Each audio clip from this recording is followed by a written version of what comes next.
Okay. What? Oh yeah. Do you want to just send? I mean, you can send it to me, but I don't know who to send. Actually, yeah. I don't know who would have the link. Just you have it if you're in Somewhere. Yeah. Let me just Slack it to you, and you can tell me. Just go to the invite thing. Yeah. Where's the? Here, if I stop sharing, I'll see it. Yeah. So go to participants and then invite. Yeah. Perfect.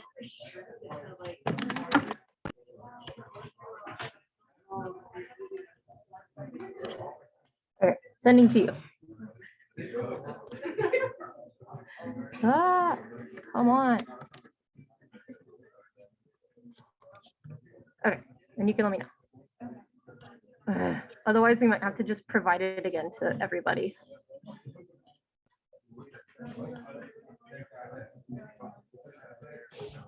Okay. Huzzah. Okay. Let's get started. Happy Monday. I think that we should probably have like a little question. I've been meaning to do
Hopefully you can hear me now. Okay. Recall that this is how computers remember variables. This is not in scope. This is the part where I ask you to put down your notes, stop typing, just to pay attention, because this is for intuition purposes, okay? You'll have a lot easier time if you understand what's going on here with mutability on the worksheet and things like that, okay? So recall, your computer's memory looks like this. It's like a little neighborhood, and each variable's value has an address, okay? So that's what the value looks like. Don't worry about the numbers. We're gonna get to that, or the letters. We'll figure that out later. And then it has an associated address like that, okay? Questions about that? Hopefully that's pretty straightforward. What happens when I run my code? Okay, how do I remember that variable and its associated value? Not skipping a million slides. Okay, so we're just gonna remember the location of where I put that value. Okay, so sorry. So there's my 300. It's sitting at house 50. The address is 50. And I'm just going to remember that whatever is in X lives at address 50. Okay, easy enough. What happens if I do this with a list? Okay, so I've got a list containing cat, dog, fish under the variable X. And it just kind of lives in memory like this. And a lot of the time when you have lists, they're not all going to be living in the same house. Might be too much, too long, depends on your computer, but we don't really care about that. So what do we do here? We're going to keep track of the first one, where the first one lives. And then we go, yeah, it's like the list lives 30 and down. And all I care about is 30. Questions about that? Okay. So really quick, mutability. We always talk about, kind of break the word apart. So mutate plus ability, this is the ability to mutate or ability to change. Mutability is a property lists have when the program follows that address. So whenever we say, you know, I need to grab X for some kind of calculation, what X does is like, oh, go look at address 30 or go look at address 50. And it'll go grab it from there and do whatever calculations it needs. And so when it does that, or when we do this with a list, we're going to go and change one or more of the items in that list. That is mutability. Okay. So an example here is I have a list of animals. I'm going to add parrot to the end of it. And so this animals list is being mutated. Questions about that? None? Okay. Something tricky. Okay. So I'm going to go over here. I'm going to look at Snap for a sec. Yeah, I can't do that. Okay. So hopefully this is feasible. So we have script variables, animals, and animals copy. So things get a little weird when we copy lists. And again, this is not totally in scope, but this is for us to understand why and how things can get tricky. Okay. So I have an animals list, cat, dog, fish, and I have a copy that I'm setting to animals. And what do we think is in animals copy after I execute this line of code? Okay, cat, dog, fish, right? And then, sorry, I meant to switch these out before. Do something like this. I'm going to add turtle to animals copy, and then I'm going to see what animals says. Does anybody have an idea of what animals is going to say when we do that? So let's just kind of, may or may not be the same as what you're thinking of. Okay, so I have, apologies to folks on Zoom.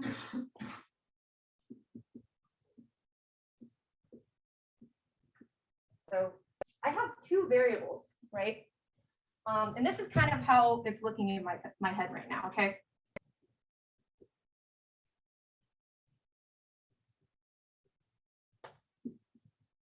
Does everybody agree with this?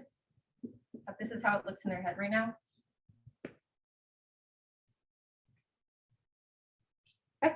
Yes, no, I didn't really get much there. I see thumbs up. Amazing. Okay. So what happens when I add turtle to animals copy?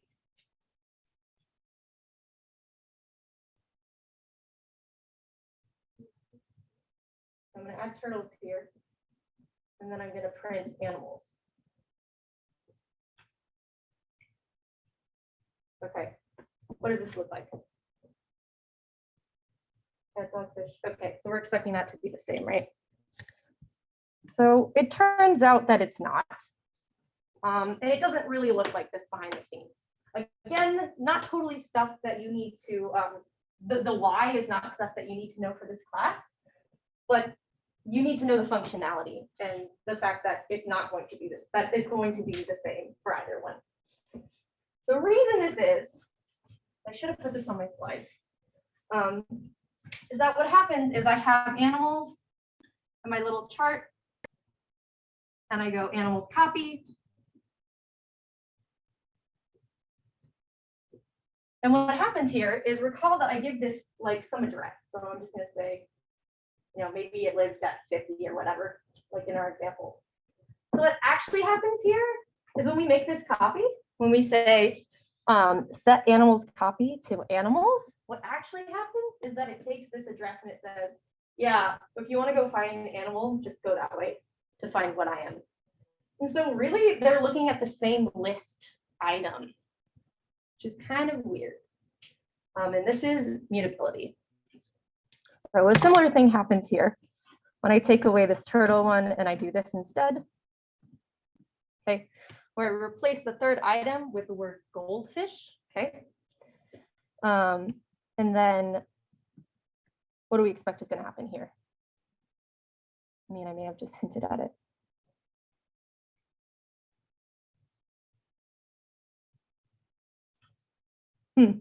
Do I see raised hands or no? Yeah. Yeah, it will. So it's kind of weird. So far we're seeing these changes made to one count for both. Now I'm going to do something a little different. I'm going to set animals copy to, after making this a list, and I'm saying, like, remember that we've made animals copy say, yeah, whatever is in animals, that's what I am. So when we do that, that's what's happened here. And then I'm going to then set animals copy to a list containing cat. What's going to happen here?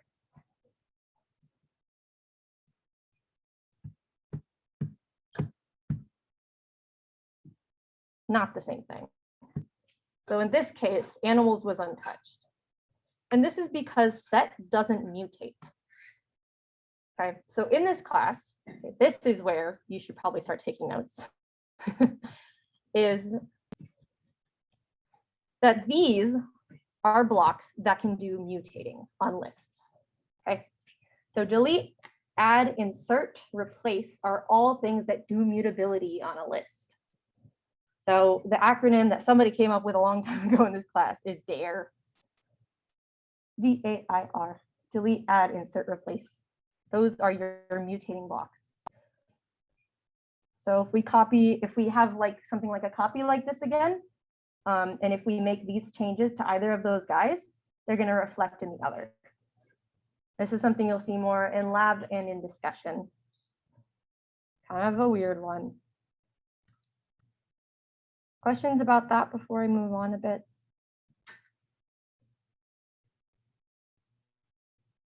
Okay. Is it on time? Yeah. Oh gosh, is this? Okay. So we're gonna move on to algorithms now. Okay. So a little bit of a more straightforward topic. Okay. Not as confusing. So first of all, the definition per this, like, kind of what people consider to be an algorithms Bible, is that an algorithm is any well-defined computational procedure that takes some value or set of values as input, produces some value or set of values as output. It's a lot of words, but hopefully that makes enough sense. Hopefully that's straightforward enough, okay? So an algorithm is thus a sequence of computational steps that transform the input into the output. So there are three things we're seeing here. We're seeing an input to an algorithm. We're seeing a well-defined set of computational steps and an output. Sorry, well-defined computational procedure, okay? This is an algorithm. Very important computer science. You've probably heard this word before. So there's my little picture, okay? Input, output, algorithm is my box where stuff happens that changes the input into the output. Okay, questions about algorithms, the definition of algorithms? Excellent. Some examples of algorithms. Okay, so this is not in a very technical, at least at the surface level, not a very technical thing. Algorithms, you've seen them before. So a recipe. So there's an unambiguous set of instructions. We've got specific amounts of ingredients, specific amounts of time you're supposed to cook things for. That is an algorithm. We have driving instructions. So turn left on this street, make a U-turn on this street, etc., etc. That is an algorithm. Okay. They get a little more specific when we talk about them in terms of computer science, but the overall definition does not change. Okay. So maybe a little bit more technical kind of algorithm is multiplying two numbers, as you learned in school. You learn that there's a specific order of operations. You learn for this that you're supposed to multiply the 1 by the 1 and then the 1 by the 7 and not vice versa. Because if you need to carry, that'll mess things up, right? So we know that we need to do this in a very specific order to get the right answer, right? So if this is an algorithm, if long multiplication is an algorithm, what is the input here? Yeah, 71 and 271. And what's the output? Yeah, 19,241. Yeah. And what is the well-defined process? All of the computation that happens in here and the order of it, right? Right. Another one might be familiar to you. Coming up with how many letters are in the same place in a word, like in homework 1. So, or maybe not a word, a sequence of letters. So RGGB and RVRB. Okay, remember doing this? Maybe you haven't done it yet.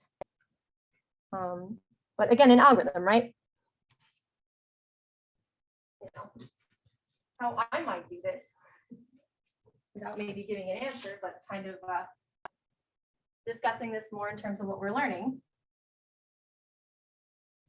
An algorithm for this might look like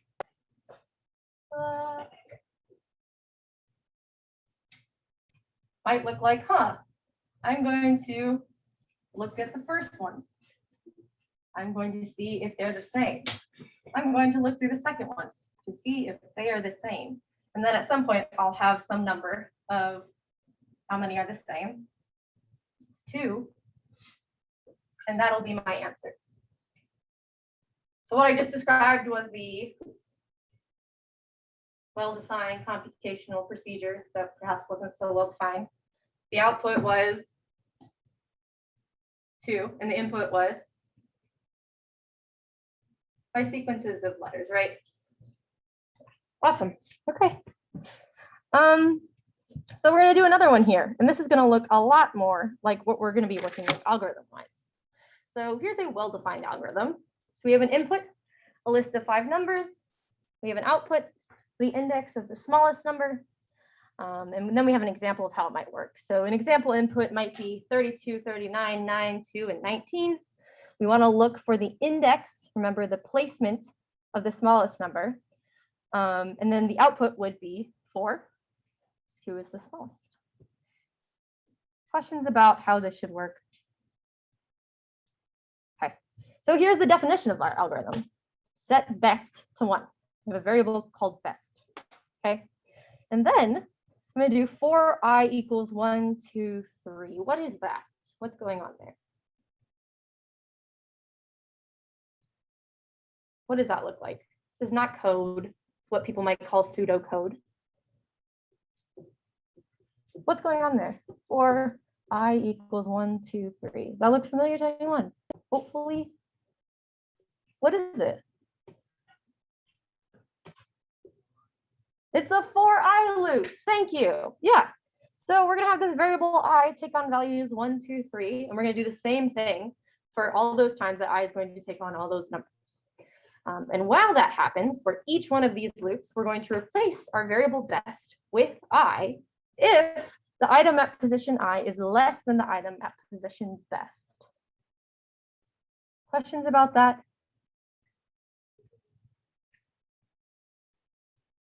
Could you all perfectly implement this?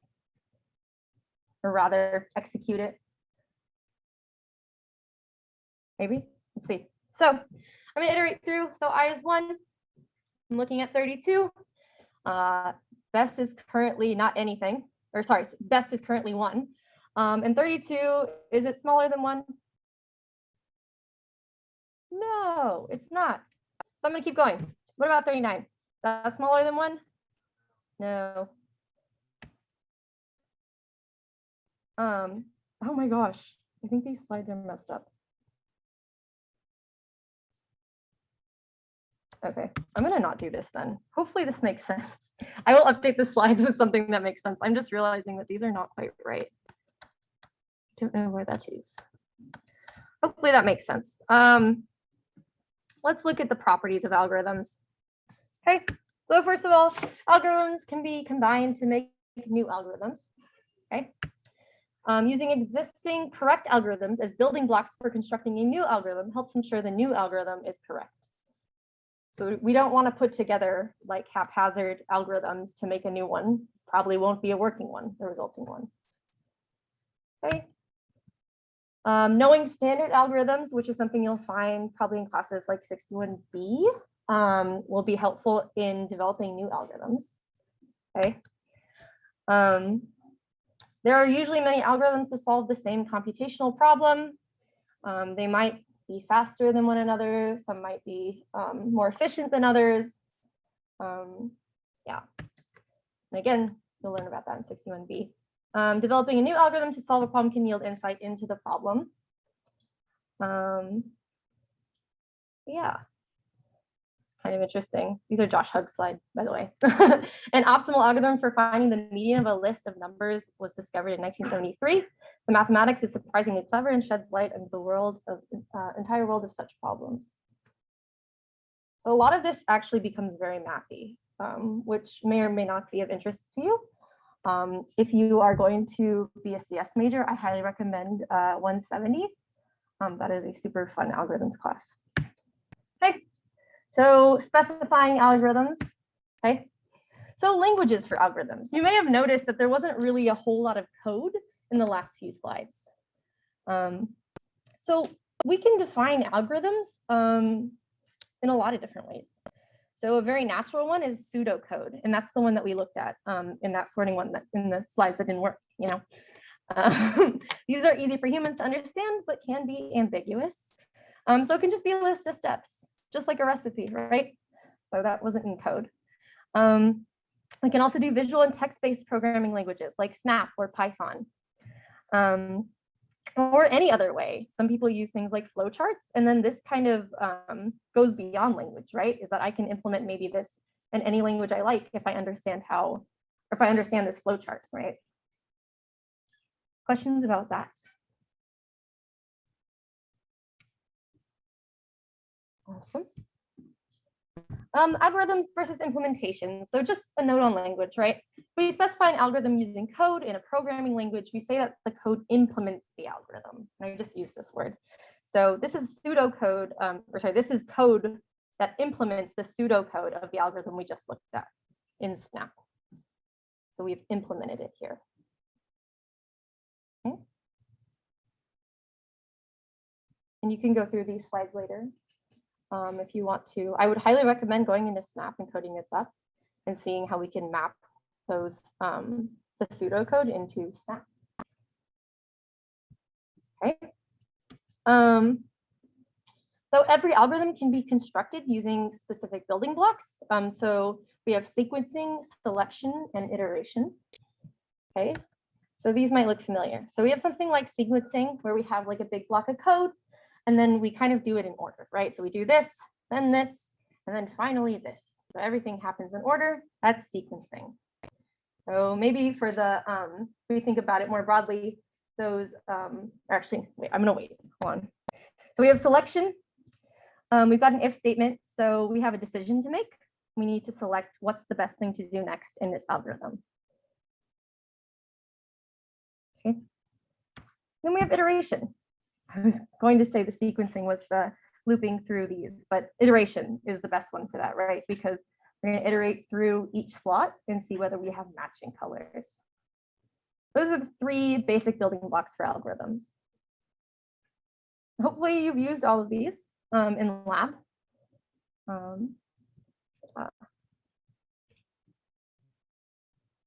I'm not going to, don't worry about this text at the bottom.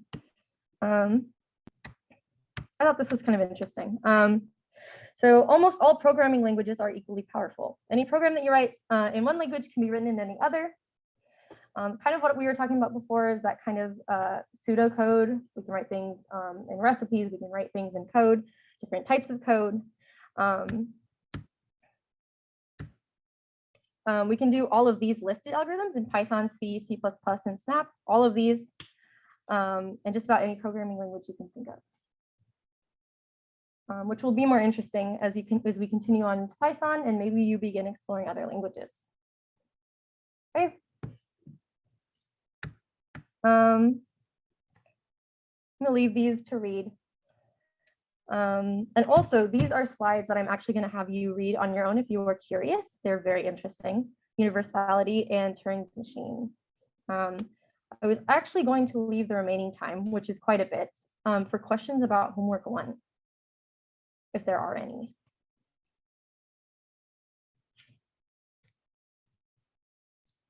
Do we have any homework 1 questions? Everybody like good with that? Okay. Amazing. Yeah. One of the questions was mutability. This one, right? Yeah, I'm just having some problem. Yeah. Can we talk about this together? Yeah, let's do that.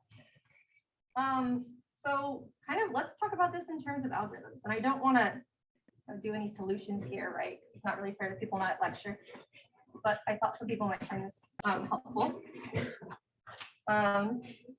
So let's build an algorithm for this. What might we need? What example did I give? We want to match slots. So again, let's kind of define this here. We're specifying our algorithm. So our input are going to be, what's our input? What is that? These are like sequences. I guess there isn't really like a good word for it. And our output is what?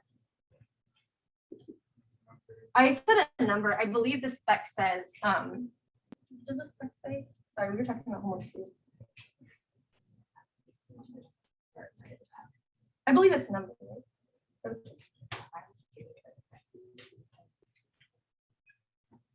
Okay. And now we're defining our process. So what should our process look like here?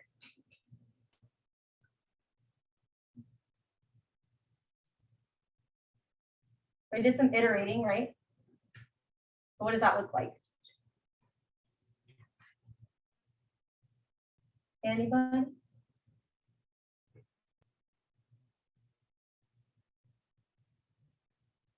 Like a for I loop, right? How we talked about. So maybe you want to do some kind of for loop. Okay. I'm going to do pseudocode here. Okay. So I'm going to do some kind of for loop. And inside of it, what am I going to do each time? So I now have some variable equal to 1, which means I'm looking at the first slot. And I want to see what?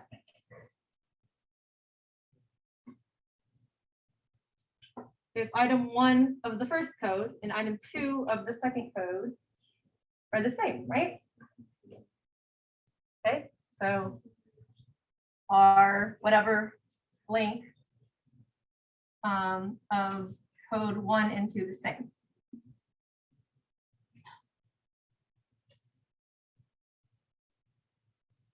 Okay. And then what? Until some people have tuned out. What do I need to do next in my algorithm? I'm checking to see if these guys are equal and what happens if they are.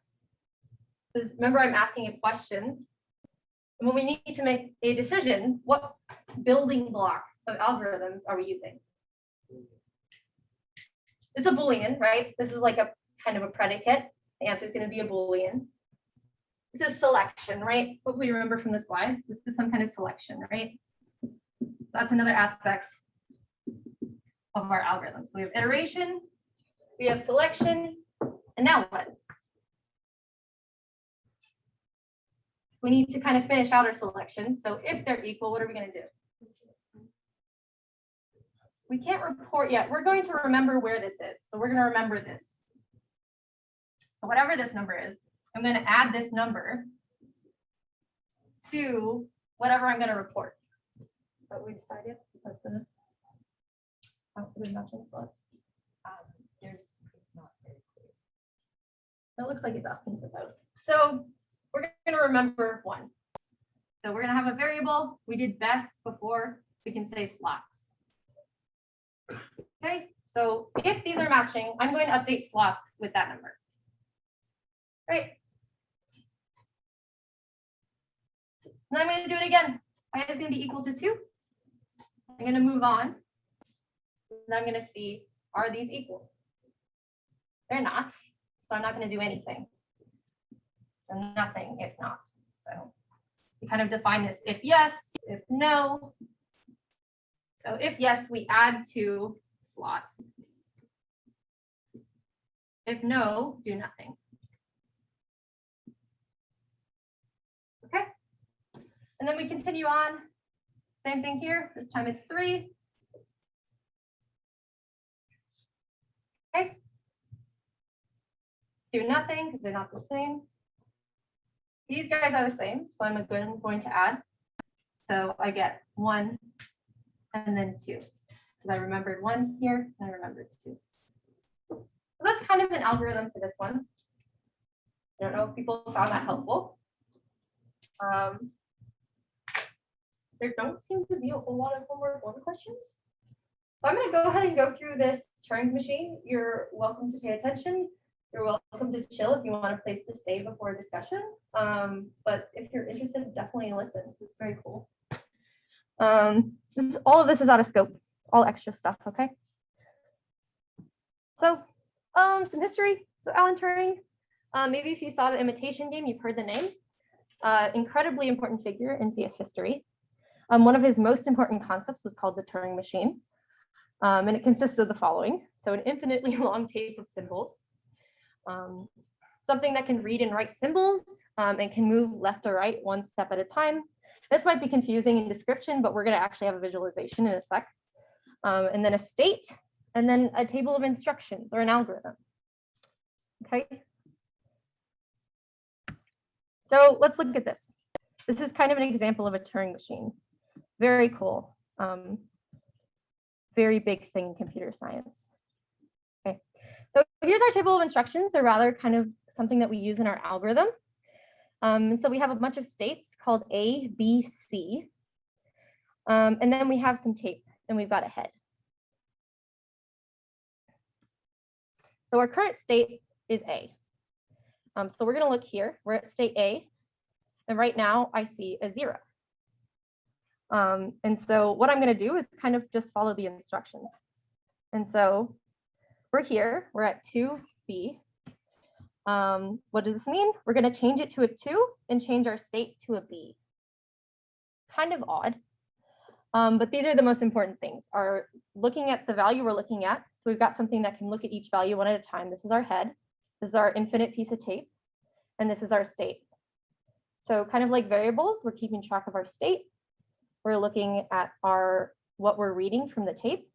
And then we're rewriting the tape and changing to a different state.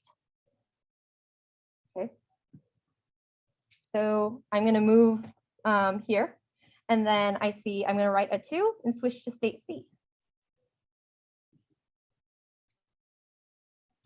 And then here, I'm going to write a 2 and move to the left.